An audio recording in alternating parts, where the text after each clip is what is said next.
Les marchés n'offrent jamais deux séances identiques. Entre arbitrage, mouvements sectoriels et tensions géopolitiques, les investisseurs ont dû composer ce mercredi avec un environnement de marché redevenu plus volatile. Bonsoir à tous, ravi de vous retrouver à nouveau pour votre Flash Bourse. À Casablanca, tout d'abord, la place boursière a terminé la séance dans le rouge. Le MASI, principal indice, a reculé de 0,93% pour clôturer à 18 056 points. Le MASI 20, qui regroupe les 20 valeurs les plus liquides de la cote, a lui aussi terminé en baisse, abandonnant 1% à 1328 points.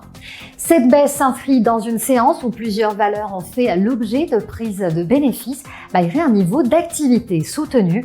Le volume global des échanges a en effet avoisiné les 2,7 milliards de dirhams, dont 2,5 milliards ont été réalisés sous forme d'opérations d'augmentation de capital.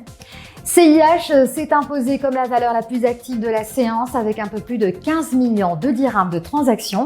Elle est suivie par La Belle Vie avec un peu près de 14 millions de dirhams, puis TGCC avec un volume de plus de 12 millions. Du côté des variations, Promopharm a enregistré la plus forte baisse de la séance avec un recul de près de 6% devant SMI et Minière-Taucite.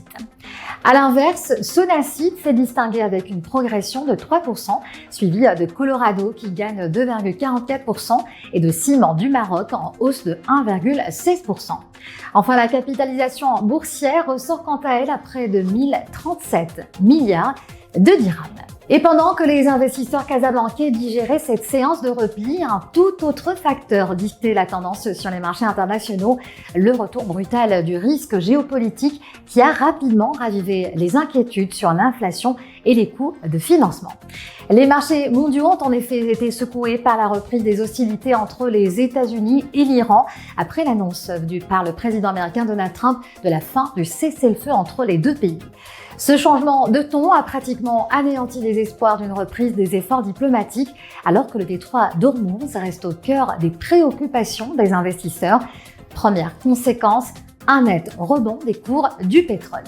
Vers 14h GMT, le Brent de la mer du Nord, référence mondiale du brut, a bondi de 4,98% pour atteindre les $77 le baril. Le pétrole américain, le WTI, suivit la même trajectoire avec une hausse de 4,57% pour atteindre les $73 le baril. Du côté des marchés boursiers en Europe, Paris a reculé de 1,73%, même tendance observée du côté de Londres, Milan et Francfort.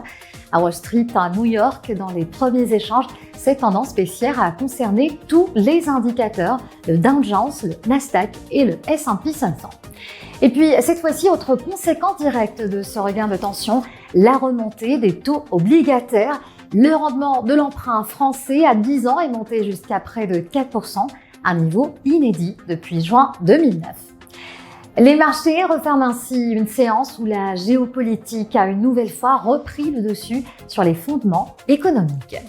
Merci d'avoir suivi votre Flash Bourse sur EcoBourse. Merci de votre fidélité. Je vous donne rendez-vous demain pour un nouveau décryptage de l'actualité des marchés financiers. Excellente soirée à vous tous.